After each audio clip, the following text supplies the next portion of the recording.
Isaac Mutombo, j'aime bien t'appeler journaliste intelligent.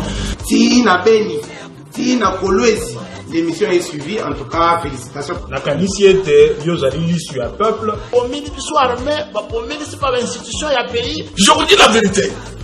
Même les lobes à cause de la fandi, à sommer le café, qu'ils sachent bien qu'à le café, on était après demain. Nauti kosambela nzambe nauti église akokosela mutu makambo te. La guerre a valé le sang des innocents dans ce pays. Vous avez dilapidé le compte du trésor Bobini Simbongo et à l'État avec autant de légèreté. Mais pas interpeller au pays. Il y a pas preuve. Alors ça ne valait à rien de remplacer Joseph Kabila. Vous comprenez que Kabila a battu c'est Batika Etimia. Comme il a 200 000, après moi j'acclame. Non. Tozo yoka magambo wana yake bango bazosomba kaka mapango ba oya sombi mapango na oya sombi ya minene mikolo nyonso bazoboma bato mikodoko neti tozana mboka na biso te papa 60 ya pasi ya mawa. Égoïsme. Ils ont travaillé pour eux-mêmes, pour leur famille, mais ils n'ont pas travaillé pour le pays. Na mingi bino na liberté comme on ngai Alexis. To vengi bino na commune ya Matete.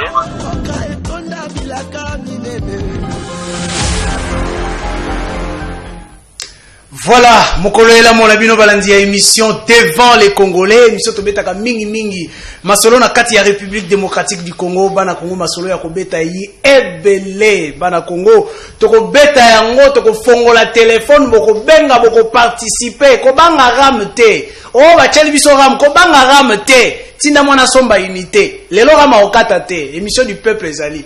Tinda mwana somba unité, recharger unité na parce que plateau kozala moto awa. Qui est-ce qu'on reçoit pour vous? Aujourd'hui, Azongi ya umeli mwa mikolo ebele azala kite Azongi na plateau na biso ezali bongo ndeko Junior Lokilo, ndeko Junior mbote na. Ouais, mbote ndeko Isaac pe mbote na ba co-débatteur na nyonso, pe mbote na bandeko nyonso bazona biso na kati na bandako na bango. Toleka kabino na mayele te toyaka kapona okabula mabanzo kasi likambo ya pasi makambo nzela na bandaki kolobo bambula eza koya bo curer ba rivière bato bazo gérer batre ko curer ba rivière te lelo okuta bugumestre moko na mutu songolo soit disant kini bopeto basai moi déterrasser batie na Facebook batie na ba réseaux sociaux visibilité or na réalité soko kiti papa peuple aza kodinda, peuple aza ko souffrir, banzela ezate. Kende na avenue université. Ozu tronçon entre Kapela na Ezo, okuta batimbola kiwana ba osa ilo kote. Kende na avenue Kimwenza, ozu na kwa ya Kapela, ozu na Mokaria, o avancé na Mbole, bisikana tubatimbola ki okoma na école marquée ndenge nini. C'est bon. Kende na Kingabwa na kotia wenzambila kuna kutunzela eza lisusu te. Kende na ngaba mama ya 70 opepa mai. Todo beta masolo ya ngo. Todo beta masolo ya ngo. Jérémy ya Kinshasa. Yo somona président ya assemblée provinciale ya Paris. Ale kasaki la semi balé aki kolobelango. Au moment où Azan a rôle pour contrôler la Jérémy. Et il m'a na été. Non, c'est regrettable. Merci beaucoup. Tozo zongela yondeko Junior Lokilo toko beta masolo ana social ya population ndeni naza ko vivre nzela pe nyonso toko beta yango. Ndeko ya mibale ezali bongo ndeko bubis boyebi ete makambo mikolo ezali bango ba expliquer biso clairement qu'est-ce qui se passe. Na kinzembo moko bimba lobi ya chichi bando kenda ba politicien ba komaka ko swana se ko swana. Ndeko bubis mbote na. Mbote ndeko Isaac Mopanzi Sango Munene. Vraiment merci pour l'invitation. Ça fait longtemps na yana émission lelo na ye. Na profiter na micro na yo pona kopesa ba téléspectateurs nyonso ba kolanda biso mbote, en particulier ba o yanga ya Selembao pe na profiter les sous na micro no pona ko biso que ça ne va pas. Biso esika to fandi mobulu makasi boyebi que commune wa biso ya Selembao eza bâti sur des collines, ba mbula yango ezongi, ba érosion eza partout et population ya kolela makasi. À côté de cela tozana ba problème ya courant ya mai. Selembao eza na ba cybercafé te. Pour courant malonga ezate L'État est fait pour la cybercafé. Mais ne serait-ce que courant pour investir, bureautique, courant pour la délestage, jour besoin de courant, pas les alliés. Donc, tout ça vraiment en difficulté. Très bien. Il y a un en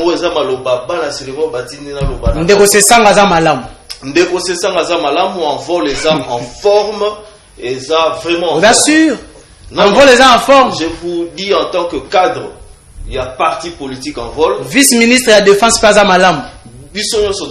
Très bien, tu rebelles à ma solo yango. Ndeko na biso ya misato sur ce plateau. Tu rebelles à ma solo na bakanyo so ezala bata majorité. Lelo tozala bino wa chacun va donner son explication. Population d'ako juger. Numéro yango ezo circuler na gauche na droite na nga lelo. Numéro za na droite na nga lelo. Ezo circuler nani oto ya mindeko ya misato ezali bongo maître Pichu Malou ndeko Pichu Malou mbotela. Mbote na yo les combattants du peuple, mbote na bako débatteur en magnos, mbote na bayi mboka balako na biso na poko lelo yo na ebiete nazanga ki bino mo mikolo ebele ezali ba devoir ndesali ketono na fe malelo tous ensemble ya motuya ya ngona banda na pesi bon retour na mokonza mbuka oyo abimaki azongeli biso vraiment de sepeli la présence na yo lisusu na kati na mabele. Et puis la Pessimela Bongo, tant que coordonnateur de jeunes pour un Congo nouveau, où ils avaient DJ connaissible, nous avons préparé déjà le diplôme de mérite et de l'excellence pour le groupe, c'est dans mon général. Kassou, oui, pour le service national, voilà. Pour le Moussala, l'ango, les loyaux, vraiment, ils ont flatté, ils ont flatté, ça c'est de le méritable. C'est de le méritable. Ils ont les flatterités. Moussala et mon ami, ils méritent ça. Voilà pourquoi nous, dynamique des jeunes pour un Congo nouveau. Oh, tous allez déjà un diplôme de mérite et de l'excellence pour le monde général. Donc, on a décerné yango. Ils allaient ils allaient Pébongo, Nandeko, Jules Alignetti.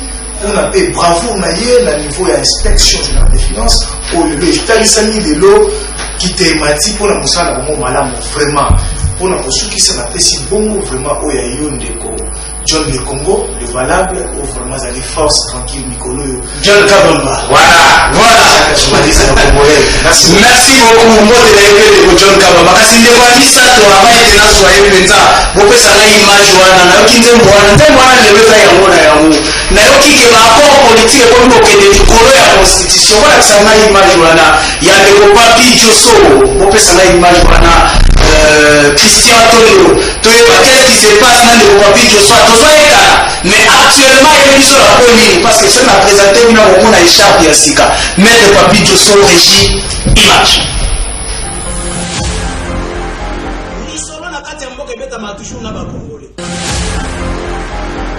Hier, fidèle derrière le sphinx des Lumété, défenseur des intérêts de la population et du Congo, amoureux de la démocratie et du respect des textes, Maître Papi Joso crée avec ses compagnons au début de l'année en cours un parti politique dénommé Ensemble des Congolais pour un état de droit, ESSED en sigle. Au siège de la FPAU, l'homme prend l'engagement de soutenir officiellement l'Union sacrée en devenant allié du parti principal au pouvoir, l'UDPS. Et c'est là, devant le cadre de cette grande organisation politique dirigée de main de maître par M. Laurent Batoumona, appelé affectueusement par le sien Diat.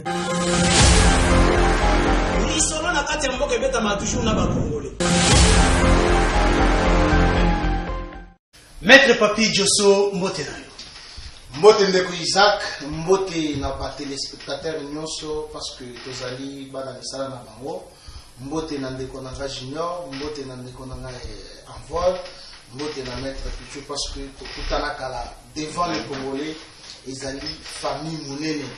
Le peuple congolais nyonso en particulier les Kinois bazelaka lelo dimanche pour que biso bana misala na bango toleka pour que topesa bango maimatali information ya mboka. Mais ndeko Isaac avant na kota nanu na elamba na lati na kingo nazali na message moko nazali ko lancer très rapidement na ministre des finances monsieur Nicolas Kazali parce que vous avez que ba NFien ba yekomona nga en tant que molobeli na bango Maître Papi, nous avons des difficultés parce que depuis 10 ans, Bamboule Belé, bazali ko engagé parce que soki olandi ordonnance ya 1970 oyo et salamaki et pas ya mokonzi mboka à l'époque Mobutu CCC ko ngubwe wa sabanga il dit que soki muto asili ici na kati ya école nationale des finances il faut ba affecter automatiquement bala moko mais loko wana ba yeko bomango et pas Kabila engagé bande ko na eko ba Rwandais ndeko matata aye ko casser loko wana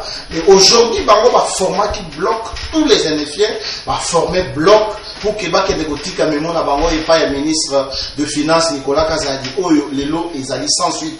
Voilà pourquoi je lance un appel et pas ya excellence ministre pour que atala nanu likamuya ba NFR. Très bien. Ndeko Isaac ndeko na malobate toke rapidement ni ndio kuna nani balesi yo nini Balesina et le côté ils ont pas valeur, on a pas objectif FPI ezali regroupement politique monene ou bengami force politique et sociale alliée à l'UDPS. Alors lelo na plateau na yo yaminga en tant que communicateur ya FPI. Voilà bana nyoso Congo ba va te mettre Papi Diosso azali communicateur ya FPI regroupement politique. L'UDPS au pouvoir, action ya mokonzi mboka. L'UDPS au pouvoir. Condition à la population et l'élo, est-ce que vous pensez ou vous êtes à l'aise pour soutenir FPAU et pour soutenir UDPS? Ndeko Isaac Tozali très à l'aise pour soutenir les actions positives ya mokonzi ya mboka ya ngonde toyina kati ya FPAU. Social na sina yebisayo awa que degré Batu ya 18 ans, ba bomaki mboka oyo, il fallait que mon mboka Félix Tshisekedi a relevé nous sur le plan international la diplomatie pour que toya kota la makambo sous landissima. Ce n'est pas du jour au lendemain, ndena lobaka na plateau na yo soki ba boti mona lelo, mwana ngo atamboli lelo. Donc ça demande toujours du temps. Très bien, nous allons en parler au cours de l'émission. Tozongeli ndeko ndeko Junior Lokilo. Nous allons, chacun aura 2 minutes pour se défendre. Léon Alini Penda, tout ça, la débat, en respectant la population. Chacun a 2 minutes. Si les 2 minutes, nous gérer en gros, le président de la République sort, accueilli Banda Yamboka, Kozonga Naye, ba prouesse, ba lobby était, ba prouesse, il y a diplomatie, il y a chef de l'État, 500 millions de dollars, et continue à caisse, il y a l'État congolais. J'attends aujourd'hui Théo applaudir chef de l'État avant Ozomaloba. Ah, Ndeko Isaac. Ce qui importe dans la vie, c'est pas l'obligation des moyens, mais c'est l'obligation des résultats. Ça, c'est la première des choses. 2, il faut communiquer malam. Lorsqu'on dit 500 millions de dollars, Ndeko, c'est pas Nambalamo qu'on demande. Il y a une procédure. C'est toute une matière, il y a droit financier. C'est pas kakalelo lelo. Mais la décision des données, il y a une attitude qu'il faut adopter pour naboyo à kozwa yango. Bato naebi ba mettre WhatsApp mais nanga ba subina ku ya bakandeja. Il y a droit financier. C'est très capital. 4e chose ndeko nangai. Mbongo ngo oyo na tozaka nango awa. Il y a pétrole, il y a ba matière première, ezokende wapi? Et ça la canine. Résultat nango sur terrain eza wapi lelo mutu akisenso bande konanga kisenso oyo ba mabengi ezobuka bandako pona ba érosion ezobuka yango boko ebisa to zimbongo moko songolo pakala oyo bozwaka déjà esala nini lelo peuple congolais zona nanga za courante azana maite mbongo ya ba impôt ya IRL impôt sur les revenus locatifs IF, impôt foncier. Mbongo ane kenda kawap. Mbongo ya, s'il vous plaît. Mbongo ya ram. Ndeko mbongo ya ram. Oyo peuple a déclaré. Ekei wap. Non, tolingi to palpe. Peuple a lingi, mbongo kotaki, pona likambonin, na, azur résultat na yango. Étant donné que, résultat zate na kobeta maboko likamonini jour de ko Félix andimela kangai na bande konske non alliance na bamona FCC ezaki mabe jour andima que non à subir ba humiliation na beta kama boko parce que ba ko rejoindre ngai sur ce que moi je disais au bande konangai il y a union sacrée au bazasi koyo bana ko défendre non de ko junior tikananu lelo ne ko féliciter ba ko rejoindre ngai. Donc on n'acclame pas pour acclamer. Okay. Avant d'acclamer, il faut voir les résultats et que le peuple a bénéficié. Ce peuple a bénéficié. Donc on peut dire que tous les solo kasi tant la population a bénéficié et ça lié le côté il y a une procédure aussi pour nos solo.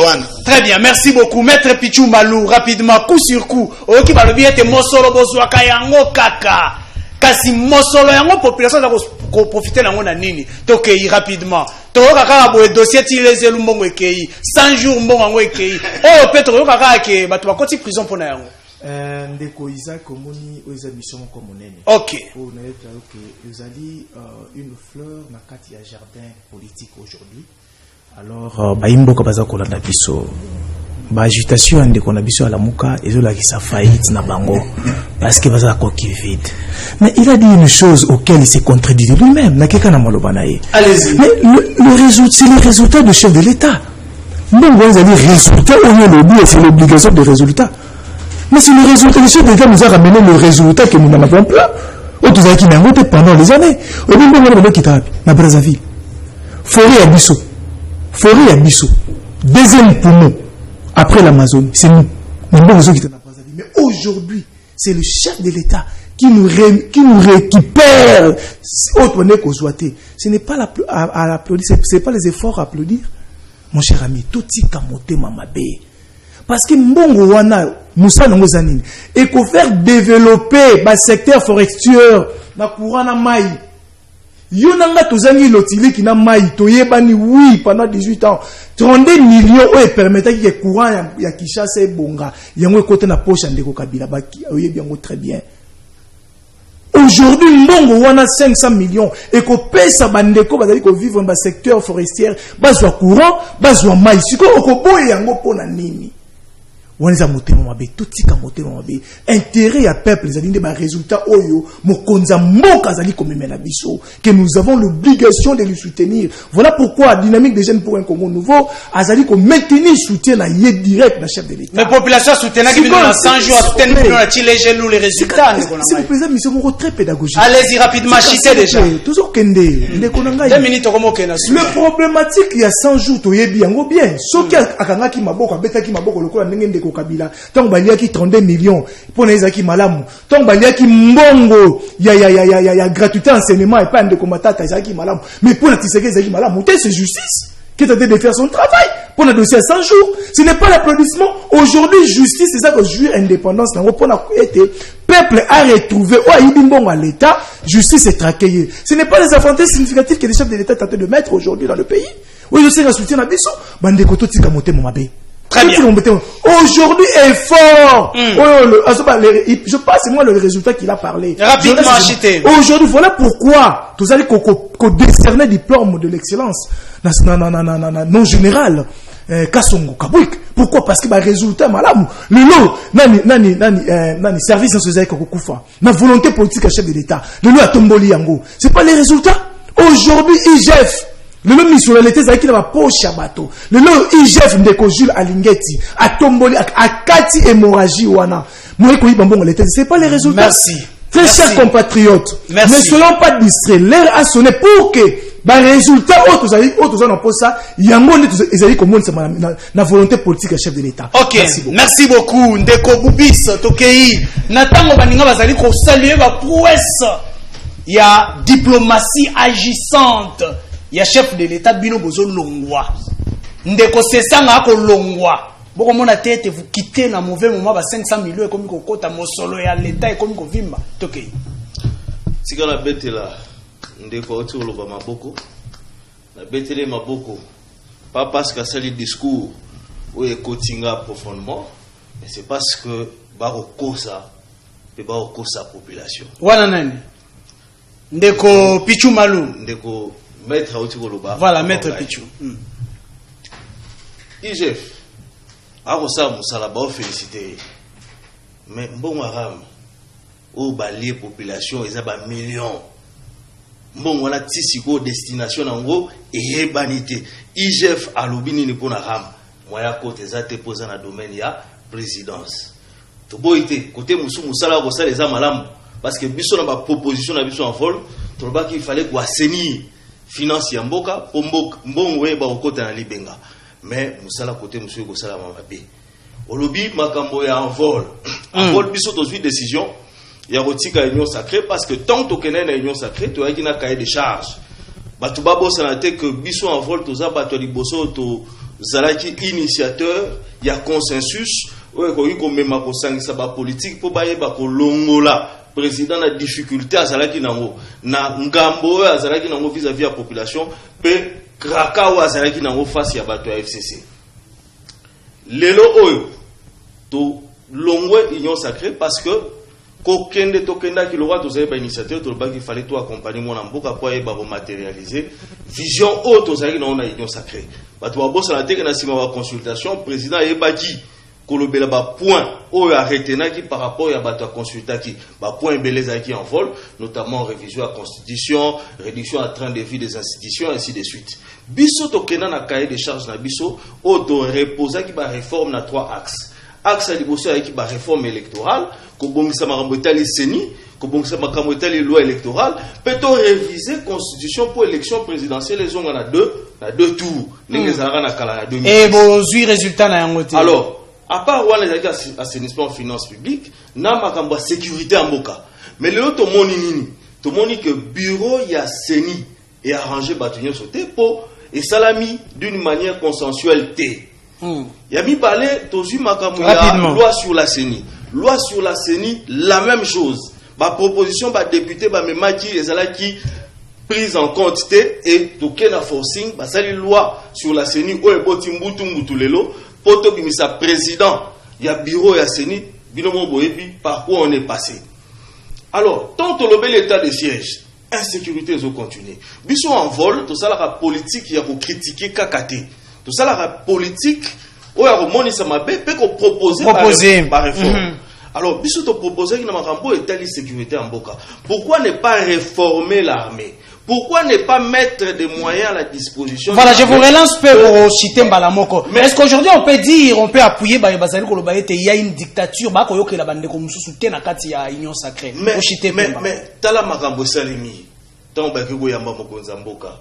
Omona ba député ba tchebango mulongo, ba koti na ba bus, ba keiti na niveau aéroport pour ba yamba président de la République. Or tozo bosana makambo séparation des pouvoirs. Exécutif et alliés. Aucun exemple. Je voulais une réponse claire pour les gens. Mais y a-t-il une dictature démocratique? Mais aussi, qu'on ne respecte pas les règles de jeu démocratiques, c'est qu'on est dans la dictature. Très bien, la population a compris. C'est la Kolobapé un monde à l'Ikabuya 500 millions de Libiso. Mendeko Isaac. Quelques secondes. Tout n'a pas payé, nous va bénéficier à combien? Na Makambo Etali, projet Wana ya protection à la forêt. Bisoto Zali, ndenge mettre à lobby. Deuxième poumon. Hein, après l'Amazonie. Après l'Amazonie. Mais yebisanga zamba eza biso. Bisoto produisera pe biloko effet de CRT. Mais comment tu vas mériter qu'à 500 millions pendant qu'il y a des pays qui ont reçu des milliards et les Congolais? Très bien, la question est bien posée. On ne le verra pas parce que mon là te dit que très bien.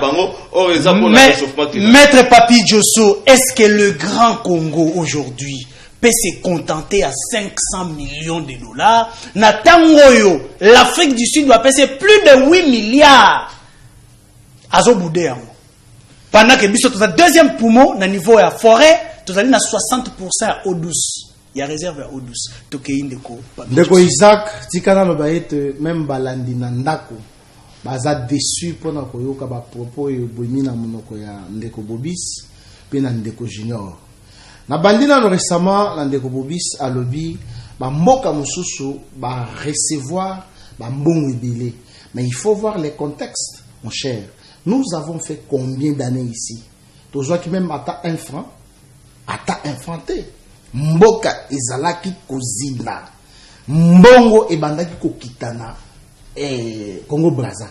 Mais les efforts fournis par le président de la République, Bandeko, pourquoi avoir monté Mamabé? Ne serait-ce que accepter le résultat où Mokozamboka a même Libiso. Tozo Ebele, Tozo Mouke, mais seulement l'acte. Il y a qu'à récupérer le peu là. On ne peut pas applaudir. Attends ce qui va le dire que monté Mamabé, il y a Mengenin. Ndeko Junior, à lobby, c'est le résultat. Mais à se contredire. À lobby, ça demande une procédure. Mais mon cher ami, même à Tamagamwanzela, ma boulou est ça partout. Décaissement. Mais est-ce que décaissement est sans procédure? Donc tout demande une procédure. Ce que nous disons au peuple congolais, ils à féliciter Mokonzi Mboka par rapport à l'effort où ils ont fourni. Est-ce que mon cher, Bissot Tozali, membre Jacob, je ne sais pas, 21 ou 26, mais le président de la République était au premier plan, mon cher ami. Les loyaux, la grande puissance, focalisé par Félix Tshisekedi. Mais pourquoi ne pas dire à la population la vérité que la négociation est banda kala? Et ce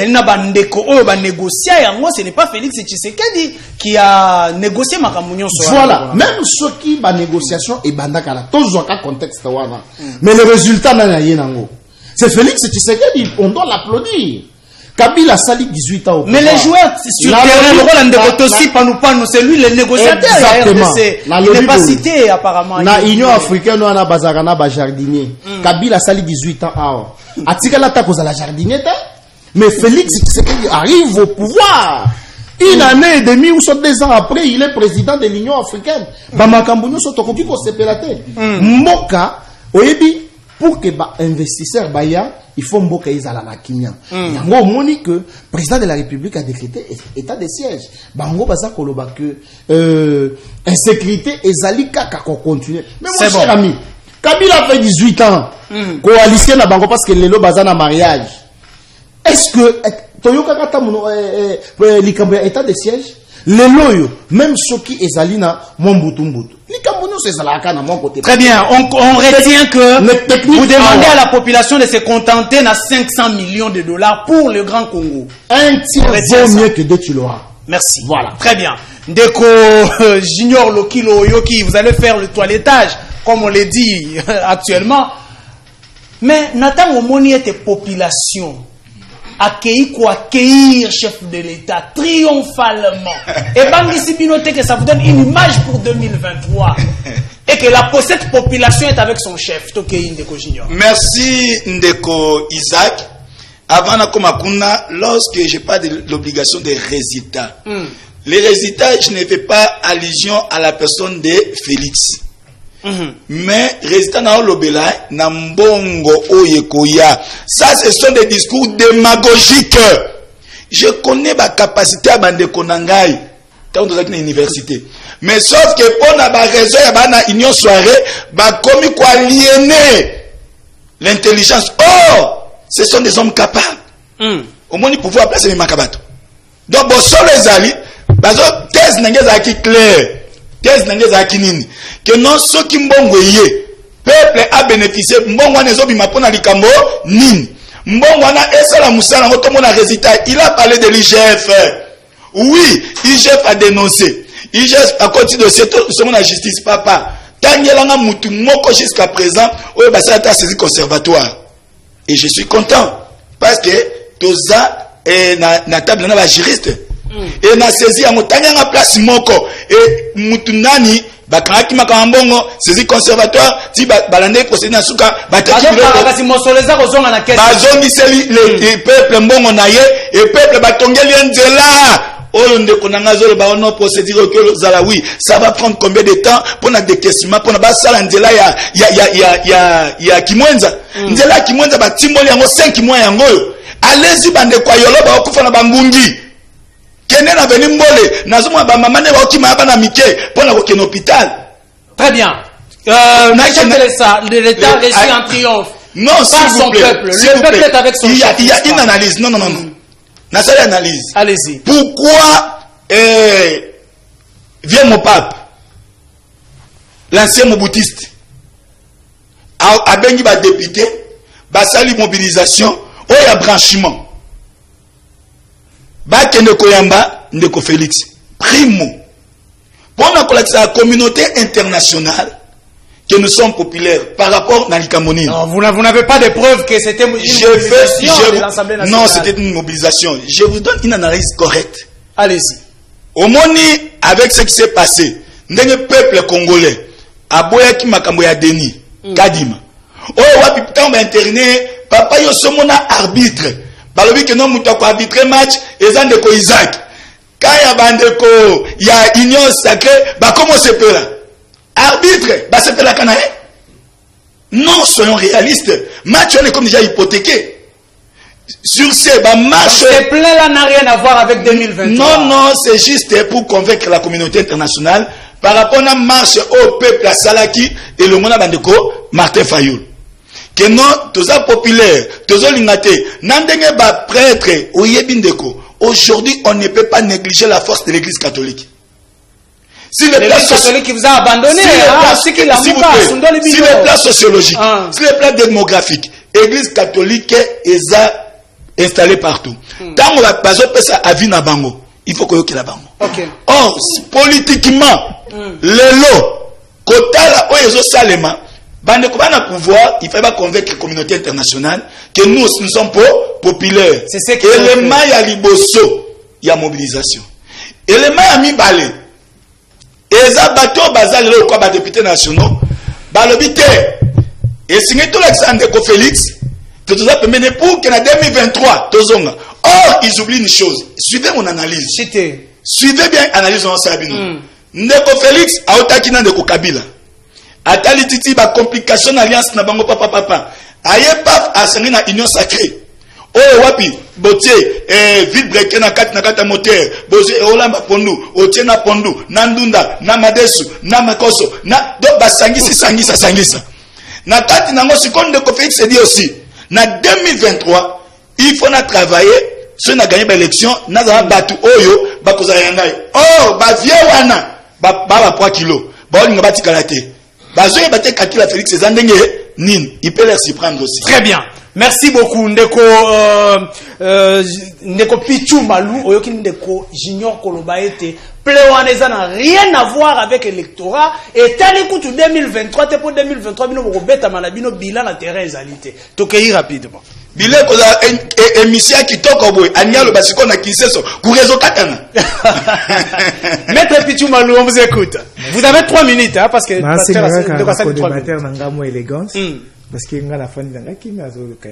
j'aime beaucoup mon co-débatteur. Ok, c'est très bien. Je vais te dire une chose, mes frères. Au moins, tu es tranquille. Vous êtes trop agités, ça à l'aise. Au moins, le quota, il y a un peu ça moto. Pour nous ça le solo. Mais quel genre de résultat que tu veux parler par rapport aux résultats qui ramènent le chef de l'État au pays, cher ami? Très chers compatriotes. Mais quel résultat? Tu ignores le chef.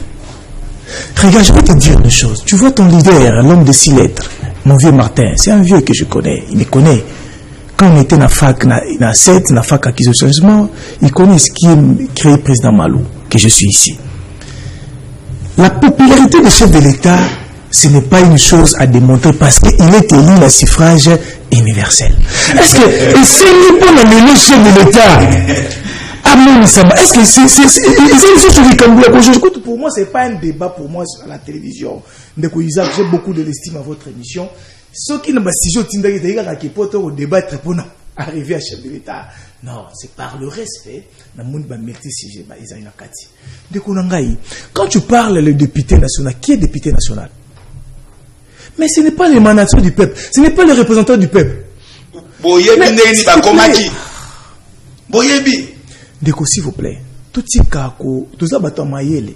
Député Azali peuple. Barodi des élections. Je vous relance. Est-ce qu'une institution peut s'arranger pour aller recevoir une autre institution qui vient de l'extérieur du pays? Je suis en train de vous dire une chose. Député Azali peuple. Député Azali peuple, c'est la représentation du peuple. accueilli kuna étant que peuple accueilli qu'on représenter peuple mais pour le continent ma beza wapi s'il vous plaît ndeko s'il vous plaît OK allez-y je vous sécurise ndeko nanga s'il vous plaît peuple ndake yamba mokonzi na ye ma beza wapi ndeko soki fayulu asengaka ndeko Tshisekedi ba travailler ensemble parce qu'avec il est plus populaire dans Congo incontesté na République démocratique du Congo. Il est plus populaire de tout le monde. Quand il y a popularité, on est allé. Juste après la gestion. Donc, c'est là, c'est bon. Toroye, bayango na maponamite. Chef de l'État, c'est la popularité ou résolver les vrais problèmes du peuple, de ce peuple-là. S'il vous plaît, allez-y. Il y a une chose que pour moi, c'est un faux débat. Moi, je ne peux pas parler de la popularité. Popularité, chef de l'État, tu vois, bango na ba élection. Très bien. En 2023. Ce que tu as sikoyo na ordre na ordre à sujet. Vous comprenez tout ce qui a allez-y maintenant rapidement parce que nous avons consommé les temps. Nazo yebisa ndeko ko ignorer musala ya ndeko Jules Alingeti, c'est être de mauvaise foi. Parce qu'aujourd'hui, il y avait la dilapidation, il y a misolo ya l'État kolobal P. Kozanga lotiri ki onoti ko yebiso yo awa 32 millions zo bimakuna ezokota na poche ya moto bakanga nani ndeko na ngai ozo critiquer s'il vous plaît olobi ke azali ko kanga ko funda bato mais mbongo zo zonga na te ezana procédure monene po ete misolo so bakangi ata yone uzawana bakangi po na détournement ezaka ka te mbala na ko détourner mbongo Congo te azolo pression ndakisa te laissez-les avancer ici ndeko procédure ya kozongisa misolo ezali na maboko ya bazuzi soki basilisi procédure na yo nde bakotisi bakota siko na procédure ya kozongisa misolo ezali nzela molai ezali automatique te ya motu ezali ete moto ayibaki bakangi pe bayibiki bakosambisa ye po ayibi musolo leta po lobi bakozongisa yango ntango bakobanda kozongisa okozanga maloba très bien lelo ezaka kokasu koyiba mbongo leta pourquoi parce que il y a maintenant du sérieux na matière wana parce que batieli bango sinzili oyo lobi lelo bozana esengo parce que bo rejoindre kolisi na bino 2006 parce que ndeko Martin Fayulu a trahi la population congo-quinoise. Opposition a kenda ko voter ndeko ya FCC en 2006. Et c'est un pour Nabino. Voilà pourquoi vous êtes très à l'aise. Mais bon, des temps, il y a implanter parti politique Nabino. Oh, jusque là, vous êtes à 150 membres d'adhérents. Merci. Et si jamais le père organisé à ta manifestation, et puis depuis Congo, ça va Congo. Même le Sida, très bien. Merci. Nous ne devons pas aller aux à côté. Soyons concentrés plus dans l'élection. C'est très important. Très bien, merci. Rien n'est biaisé, s'il vous plaît. Merci. Vous avez consommé presque 4 minutes. Non. N'a pas si autant parce que n'a pas si 10 secondes. Le gouvernement est en vol. Vous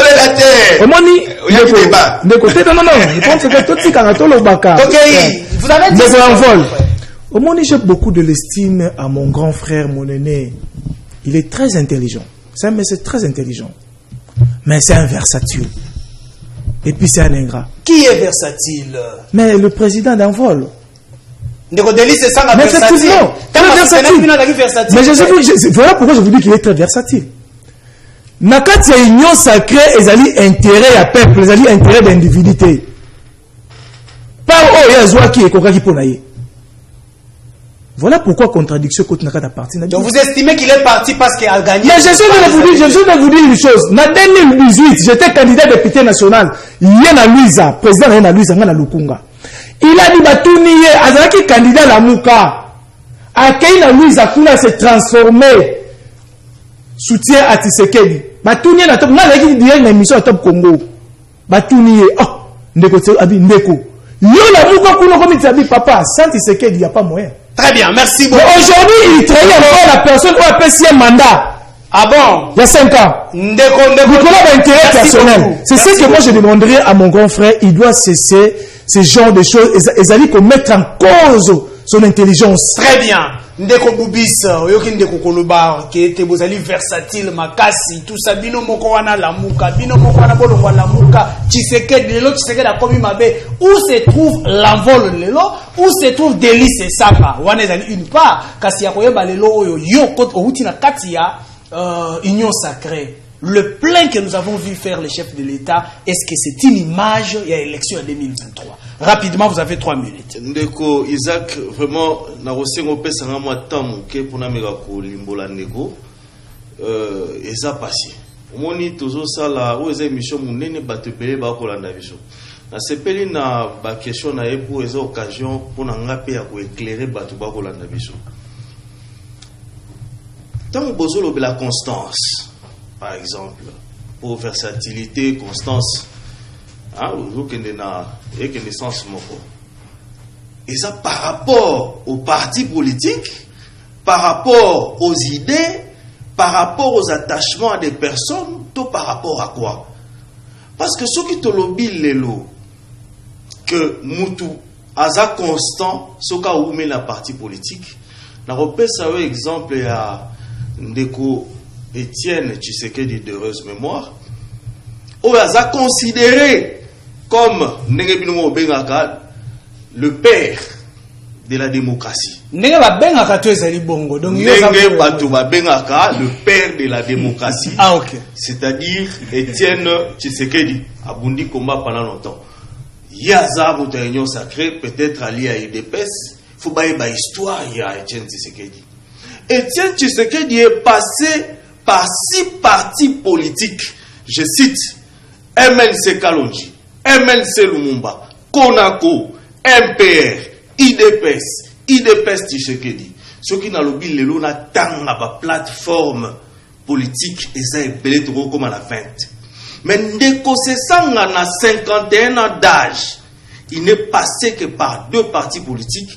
Oh le loi la 3e parti politique ba peigné en vol. C'est sanga est resté cohérent, constant. Et sa vision ne change pas.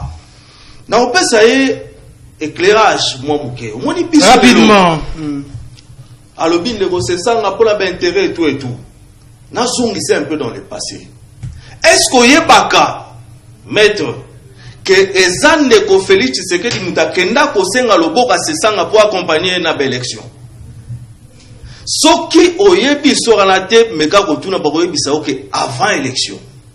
Ndeko Félix, accompagné de Vital Kamerhe, bayana cabinet et honorable Delis Sanga, na Gombe, Bacheki Bazala, Batemon Baza, pour honorable Delia Benga, Claude Lubaya.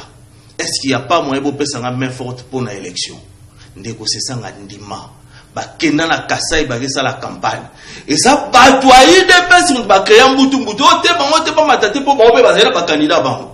Alors, trouble wana, et ça l'a mal compris. Dans niveau opinion, voilà, c'est ça, on va pas Félix, pas des pèses. Donc ce n'est pas vous qui êtes allé, mais Tshisekedi est venu vers vous. C'est ça, vous dites des choses qui n'ont pas de preuves, Ndeko Boubissa. Ce qui, au lieu n'a pas de preuve, Ndeko Claude Luba, il est encore en vie.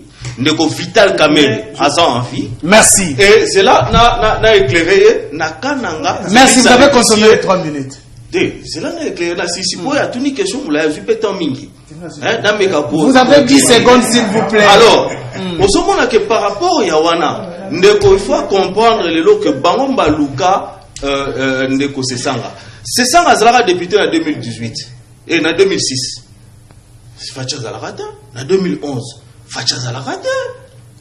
Bon, ça va que le lot, Sesanga Zara député parce que Félix Mouta comme c'est député. Mais non, mon cher. Ce n'est pas ça. Merci beaucoup. Merci beaucoup. Bande ko nangai numéro ezako circuler na droite nangai awa, ba komi WhatsApp mais eza numéro ya appel. Vous pouvez appeler en direct, je vous reçois après ndeko Papi Diosso nazo recevoir bino nayo kapé bino avina bino ezali nini yo congolais. Est-ce que le plein au chef de l'État sali ezali signe déjà pour la 2023 to pe ezali nango plein moko ya bibamba ndenge to mona kiango les années passées? Est-ce que ezali penza bongo ndeko lelo kombo ya ndeko Papi Diosso la kokima ndeko Papi Diosso oyoki ndenge baninga balobi. Vous allez faire le toilettage. Maître Papi Diosso, est-ce qu'aujourd'hui on peut dire que la popularité de Ndeko Félix est intacte après sa gestion? Après sa gestion. Isaac Mutombo, Nabengaka un journaliste intelligent. Merci maître Papi. Mais nazotala na pasteur na miso. Akoloba que ba député ba tibango na bus ba kinde aéroport. Mais ça c'est un manque du respect na peuple congolais au yazolanda biso. Comment voulez-vous que moi j'étais là? Chaque député dans sa voiture. Mais venir. J'ai vu les autres dans le transport, maître Papi Djosso. J'ai dit, moi, j'étais là. Il y a même des images. Vous êtes chaque investigation. J'ai dit, non. Avant le ban. En disant intelligence, n'a pas d'investigation. Et aux investigation, au moins, comme on a dit. Bon,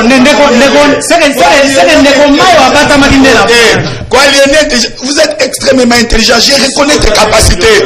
Pourquoi voudriez-vous mentir au peuple congolais? Reste cohérent comme tu as dit. Merci. Je reconnais ton intelligence, mon frère. Même lorsqu'on était à l'université, tu étais toujours intelligent. C'est le moment de rester réaliste, être cohérent, à ne pas mentir ce peuple. Merci Ndeko Junior. Maître Papi Djosso, je vous ajoute 30 secondes dans la minute. Non. Je vous protège et je vous ajoute même 30 secondes. T'as la vaccin ya Kabila des Aliko Salaba. Ah, ok. Au moninde et embrouillé Tina Fayulu et Zuibango, bayeko sala mariage. Donc babanda yuko lula libala. Je reviens me dire, ce qui n'a pas hypothèse ya que ba député bakota ki Transco. Vision ya parti politique na biso ezali la primauté de la loi. Soki ba député ba ki ultra ba buki mibeko ya mboka. Est-ce que pour un député national kokota na Transco a violé constitution, a violé mibeko ya mboka pour que bazwango ba komisango lokola nini? Mais soki bozolo ba pona popularité mais nazomona neti tokomi na monde mususu. Félix Tshisekedi azanani. Mwana ya Sphinx délimité. Azana vaccin ya Etienne. Oh, donc il hérite même la popularité. Je ne vois même pas pourquoi nga na koloba pour la popularité ya Tshisekedi. Je ne vois pas pourquoi tu vas vendre sur un plateau télévisé toloba que ba pesa ki batombong pour ba kende koyamba Félix Tshisekedi. Non, ça c'est un faux débat. Est-ce que je reviens toujours na violation ya loi Ndeko Isaac Mutombo, Ndeko ya Envol, Ndeko ya Kabila Fayulu. Est-ce que y a-t-il une disposition, bien qu'il y a séparation des pouvoirs, où ils allaient interdire député à l'Ambamoko. Dites-nous, non, sauf qu'il y a une disposition légale, il y a consulter Yango. Que non, un député national, bien qu'il est dans un autre pouvoir, à Kendego Yamamoko Zambokate. Parce qu'il est mandaté par le peuple. Mais le principe ne permet pas quand même que l'institution aille recevoir une autre institution. Quel principe? Par respect des séparations. Non, par respect des pouvoirs, j'ai dit oui. Mais est-ce que disposition constitutionnelle et péquissi, même les députés, dites-moi que non, les députés va violer une certaine disposition constitutionnelle. Il n'y en a pas. Donc, popularité ya mokonzi mboka et bandi leloti et bandakala même pendant la période de la campagne azala kikaka très populaire.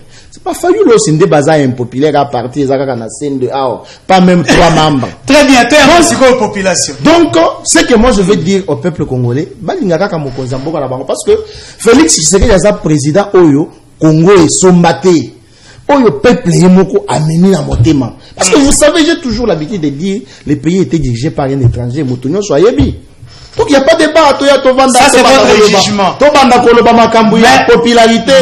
Donc merci. Faudra-t-il que non pas y ait dans l'aéroport? Merci beaucoup maître Papi Djosso kasiko population. Na ebisa bino bosomba ba unité na bandisiko ko yamba bino.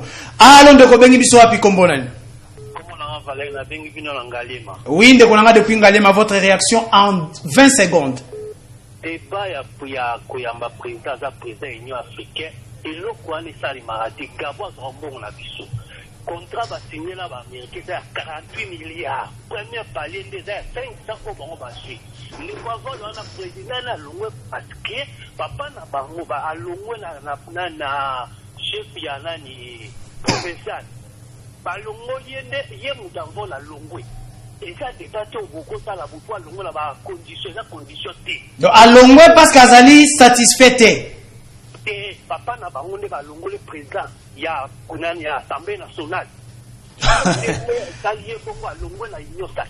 Merci beaucoup.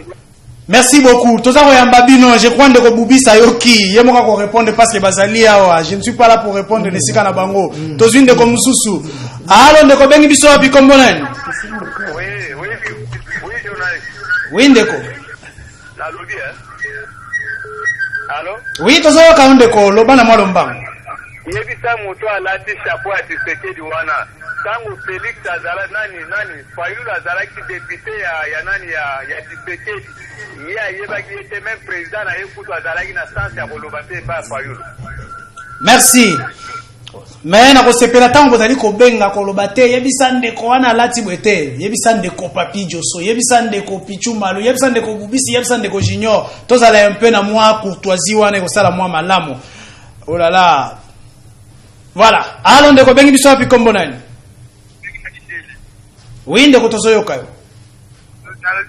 Oui.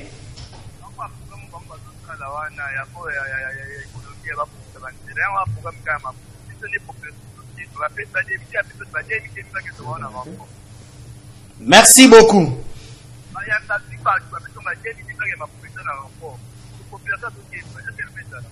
Merci beaucoup. Ndeko la population de Kemba. Vous les débats vous okende côté mususu population de Kemba. N'a pas ça maloba. Pour répondre population. Vraiment. Allô ndeko bengi biso api kombo nani avant dernier appel. Allô, bonsoir. Bonsoir ndeko. Ngai papa Freddy na bengi yo na Bibwa. Oui ndeko depuis Bibwa, tout ça partout. Allô. Nazo biyebisa yo boyebisa moto ya IDPS ya Zoloba wana. Est-ce que bango bazo mona mboko ndenge zo marché vraiment bango bazo IDPS? Est-ce que bazo mona bia ba population ndenge bazo souffrir? Merci. Zoloba ya pamba Zoloba wana. Merci ndeko bandeko bayokio.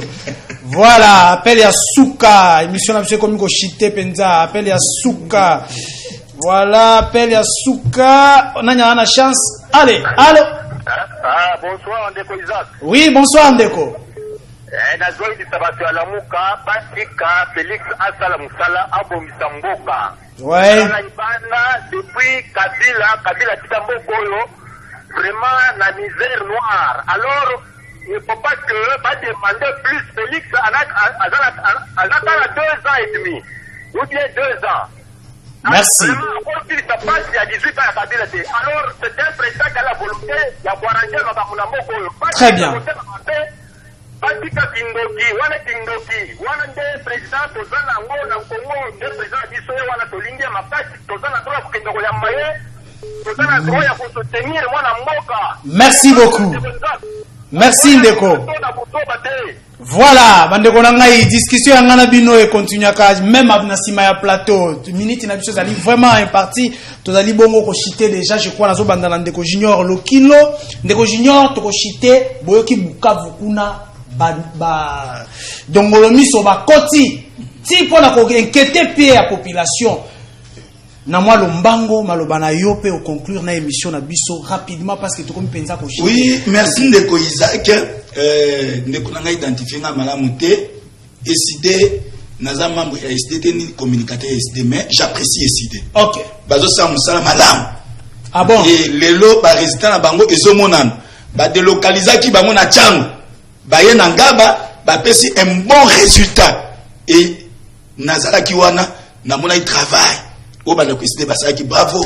Na bande décider. Kasi bata ko beta appel solo défense yango ya opposition bata ko défendre nini au lieu de défendre les populations. Le peuple est en train de souffrir. Les élections et autres. On ne peut pas venir dans un plateau pour parler des individus. OK. Nous devons plus parler des idées. OK. Parler de la population et nazo ko insister na yebi capacité à bande ko na baza en face. Pourquoi les lots baza ko aliéner intelligence na bango pour na ko défendre makambo lokuta. Olandi ba peine ndenge salemi sala échantillonnage, vous avez senti que le peuple n'est pas d'accord na obazolobela. Ça c'est un. De deux, toye na likamolobi ya insécurité na est, ils a likambo ils a ko déranger congolais nyonso. Mais na pesa ba piste solution. Rapidement, et l'on pa liboso pour na ko résolver problème wana, il faut qu'on identifie les acteurs extérieurs et interne. Au bazaka na kata dossier wana. Et l'autre mibale, il ne faut pas négliger. Nyonso sema kwa mouvement kuna. Et l'autre misatu. Koyeba kofuta ba militaire na biso malamu. Kopia bango formation ya malamu. Koyeba koéquiper bango.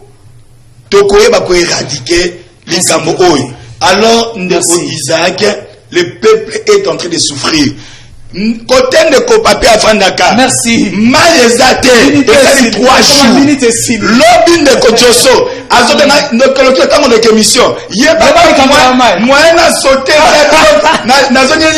Merci. Au moins, assez boxeur. Ah bon. Oui. Merci beaucoup. Alors, un mot, avec la carrière, quitter. Il faut assez Bakire, ba rivière. Les autres souffrent, bamboule, Bakire, ba rivière.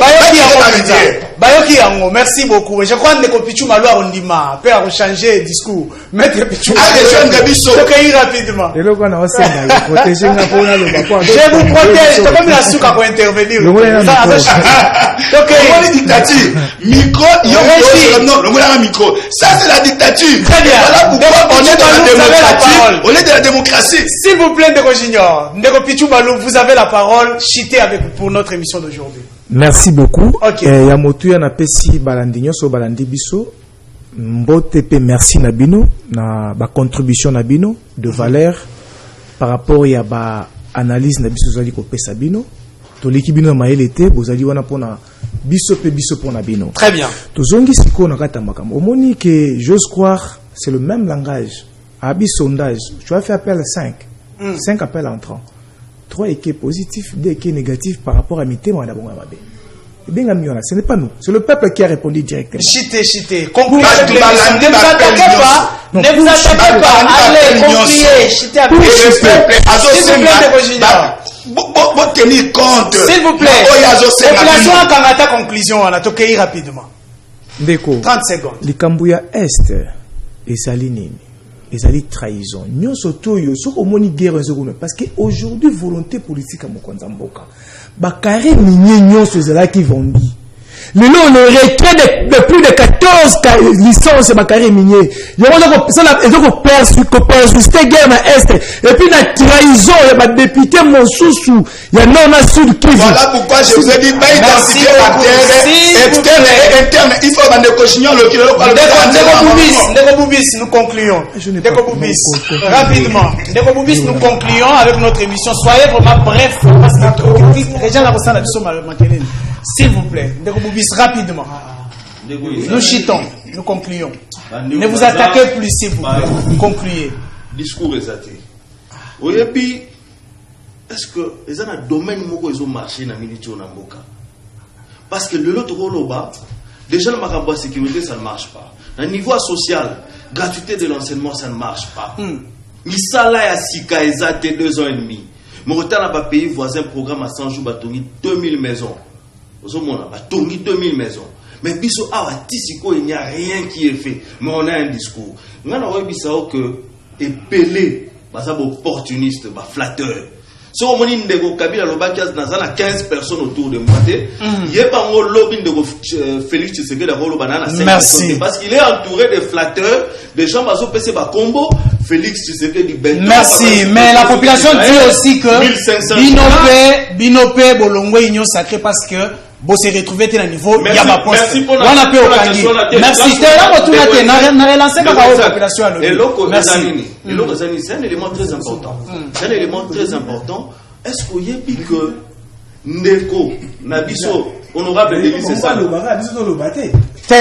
S'il est déjà tout conclu, s'il vous plaît. Maître Papi Diosso. Je n'ai même pas fait. S'il vous plaît, Maître Papi Diosso, s'il vous plaît. Maître Papi Diosso, rapidement. Nous avons vraiment consommé le temps. S'il vous plaît. Maître Papi Diosso, nous concluons. Ne vous attaquez plus. Tokei, la population retient quoi? Ce que moi na plateau, l'Est de la République, ça a brûlé. Isaac, ce que moi na plateau, je suis parmi bateau Bazuita Mouké. Au PC, quand adverse, Maloba Mingi par rapport à Yangai. Maloba Nangai, Yasuk avant Maloba Yango, nazo lancé message. ba parti nyonso membre ya Union Sacrée na membre nyonso parti politique nanga parce que le 13 novembre tozana journée politique munene au sein ya FPI pour na ko soutenir ba institution ya République pe ko soutenir ba action ya chef de l'État. Okay. Alors pour na ko revenir na insécurité, oui bien que l'élément en une phrase l'élément moteur ya insécurité ya SDP Kabila. Voilà. Kabila comme soda. Merci beaucoup, Maître Pichou. En tout cas, s'il vous plaît, comme il a souka, je crois que je ne vais pas quand même. Non, c'est ça. Il y a motu ezali. La personne va pas être de junior à Katakio. Si. Cette phrase, quand on est quoi le bien, une phrase. Il y a motu ezali que biso dynamique des jeunes pour un Congo nouveau. Tozali vraiment ko pesande qu'on a biso mon général Kassongo Kabwik. Pour décerner vraiment diplôme de mérite et de l'excellence. Merci. Voilà,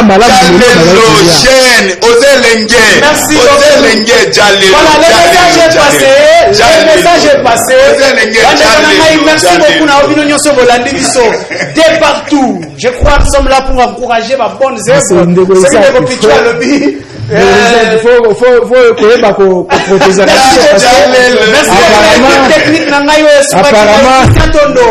apparemment, on ne peut merci d'avoir John Kabamba qui nous a aussi assisté. C'est ça.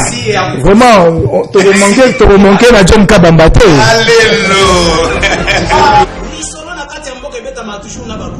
Isaac Mutombo, j'aime bien t'appeler journaliste intelligent.